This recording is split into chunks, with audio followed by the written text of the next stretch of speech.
ఈరోజు పీడబ్ల్యూసీ కాంపిటీషన్ తెలంగాణలో చందు నేను ఇట్లా కండక్ట్ చేస్తా అంటే తప్పకుండా కండక్ట్ చేయం, మేము అన్ని రకాలుగా ఉంటామని చెప్పడం జరిగింది. ఈ కార్యక్రమంలో పాల్పంచుకుంటున్న జిమ్ కోచర్లకి, పార్టిసిపేటర్లకి, మా ముందున్న మున్సిపల్ వైస్ చైర్మన్ విశేష్ గారు, అలాగే కౌన్సిలర్లు శ్రీకాంత్ గారు, నిరంజన్ దాస్ గారు, ఎక్స్ సర్పంచ్, ఎక్స్ ఎంపీపీ, మొన్ననే కౌన్సిలర్ అవకాశం వచ్చినా నేను వేరే రంగంలో గెలిపించుకుంటా అని చెప్పిన రమణారావు గారు, అట్లాగే ఓబీసీ మోర్చా జిల్లా అధ్యక్షులు బాబా రమేష్ గౌడ్ గారు, నా మిత్రులు చందు వాళ్ళ డాడీ కుమార్ గారు. ఎందుకంటే ఇక్కడ జిమ్ ఓపెన్ చేస్తున్నప్పుడు నేను చందు చెప్పినా ఇన్వెస్ట్ చేసి ఇది చేస్తున్నావు, ఇట్లా నీకు వర్కౌట్ అవుతా అంటే అది కాకపోని నేనైతే ఊర్లో ఉన్న పిల్లలను తప్పుదారి పోకుండా ఒక జిమ్ స్టార్ట్ చేసి సక్ర మార్గంలో పెట్టినా చెప్పి చందు చెప్పడం జరిగింది.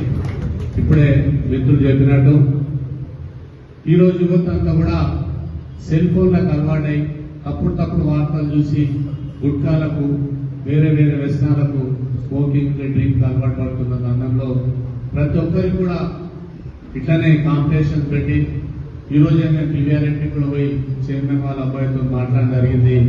బీవీఆర్ఎంటీ కూడా జిమ్ కాంపిటీషన్స్ ఇట్లాంటి కాంపిటీషన్స్ పెట్టమంటే తప్పకుండా వెళ్దామని చెప్పడం జరిగింది. ఇక్కడ స్టార్ట్ చేసినాకనే పోయి అక్కడ గవర్నమెంట్ జరుగుతున్నాయి, అక్కడ పోయి మాట్లాడడం జరిగింది. నేను ఏమంటున్నా అంటే వచ్చే దేశ భవిష్యత్తు, ఈ రాష్ట్రం భవిష్యత్తు యువత చేతిలో ఉంది.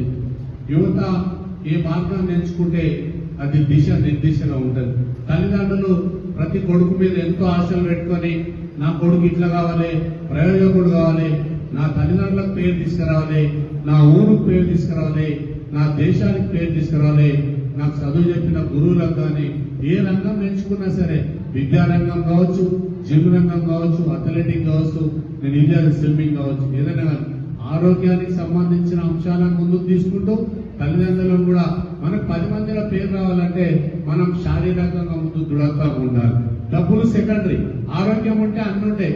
చాలా మంది దగ్గర చాలా డబ్బులు ఉన్నాయి, వేల కోట్లు ఉన్నాయి, ఆరోగ్యం బాగాలేక రకరకాల మందులు తీసుకుంటూ వ్యసనాలతో ఉన్నాయి. కాబట్టి ఇక్కడ ఉన్న యువతను కానీ, కోచం కానీ, నా ముందున్న నాయకులను కానీ అందరూ నేను ఒకటే కోరుతున్నా, తప్పకుండా ప్రతి వ్యక్తి ఒక 24 గంటలలో 1 గంట ఆరోగ్యానికి కేటాయిస్తే అదే తప్పు కాదు. అది జిమ్ కావచ్చు, ఎక్సర్సైజ్ కావచ్చు, ఫిజికల్ ఫిట్నెస్ కావచ్చు అని అని కోరుతున్నాం. కాబట్టి ఈ రోజు దేశ భవిష్యత్తు, మన తల్లిదండ్రులు కోరుకున్న ఆశయాలను ముందుకోవాలంటే ప్రతి విద్యార్థి ఒక 10 మంది విద్యార్థులను, ఒక జిమ్ కోచరు ఒక 10 మంది కోచ్లను, ఒక ఎక్సర్సైజ్ చేస్తే 10 మందిని జాయిన్ చేసి ఆదర్శంగా ఉండాలి. ఆ 10 మంది ఇంకా 10 మందిని తయారు చేస్తే యువత తప్పుదారి పట్టది, దేశం కానీ గ్రామాలు మంచిగా ఉంటాయి. ఇలా ఉద్యోగాలు లేక ఆర్థిక పరమైన సమస్యలు కూడా ఉన్నాయి. జిమ్కు రావాలంటే మంచి ఫుడ్ కానీ, మంచి న్యూట్రిషన్స్ కానీ, అట్లాగే జిమ్ ఫీజులు కానీ కట్టలేని పరిస్థితులు. అటువంటి వాళ్ళకి నేను చదువు కూడా చెప్తున్నా, ఓపెనింగ్ చేసినప్పుడు చెప్పినా ఎవరైనా ఇంట్రెస్ట్ నుండి ఫీజు కట్టలేని పరిస్థితి ఉంటే ఎట్లా జిమ్ అందే కాబట్టి కొంచెం వాళ్ళకి లిఫ్ట్ ఇచ్చి జిమ్ చేపించినట్టయితే వాళ్ళు అదే శ్రద్ధతో నేను జిమ్ ఫీజు కట్టకుండా ఇబ్బందులు వస్తాయి.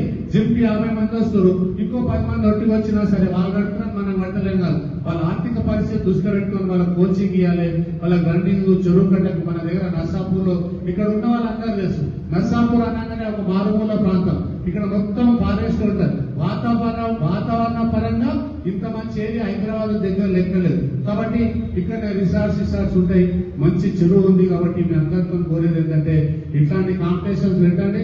మా దగ్గర మస్తు మంది పాప, రమేష్, గుచ్చేసి ఇట్లా ఆర్థికంగా ఉన్న వాళ్ళు చాలా మంది ఉన్నారు. వాళ్ళందరూ కూడా ఆర్థికంగా సాయం చేస్తారు, నేను కూడా చేపిస్తా. ఇట్లాంటి కార్యక్రమం ఎంచుకున్న ప్రతి ఒక్కరు కూడా అన్ని రకాల సాయం ఉంటుంది. మేము ఎప్పుడైనా విద్యా వైద్య రంగాన్ని కాదు, ఆరోగ్య రంగాన్ని కూడా ముందుకు తీసుకోవాలి. విద్యా వైద్యంతో పాటు ఆరోగ్య రంగాన్ని తీసుకుపోతే ఈ దేశానికి ఎంకొదు ఉండాలని చెప్పి కోరుకుంటూ ఇట్లాంటి ఈ డబ్ల్యూపీసీ తెలంగాణ ఈ కాంపిటీషన్ ఇక్కడ నిర్వహించారు. వాళ్ళకు కూడా ఈ కార్యక్రమానికి ఎంత ఓర్పైనా సరే వచ్చిన మా చందు, మా ఫ్రెండ్ వాళ్ళ కొడుకు చందుకు తప్పకుండా అన్ని రకాల సహాయ సహకారాలు ఉంటాయి. ఏ కార్యక్రమాన్ని తీసుకున్నా మొన్ననే ఒక దశలో నువ్వు రాజకీయంగా కూడా ముందుకు పోవాలని చెప్పి కౌన్సిలర్ కూడా నిలబెట్టిన మొదటిసారి పోటీ చేసి తప్పించి పోలీసుతో ఓడిపోయాడు. మేము అతనికి ఇంకా అన్ని రకాలుగా ముందుకు తీసుకోవాలని కోరుకుంటున్నాం.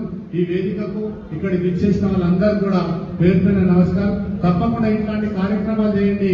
మా అండుదండలు ఆర్థికంగా కాదు వేరే రకంగా కూడా అన్ని రకాలుగా చేస్తామని చెప్పి కోరుకుంటూ ఈ అవకాశం కల్పించిన వేదికకు మరొకసారి కృతజ్ఞతలు తెలుపుతూ భారత్ మాతాకి జై తెలంగాణ.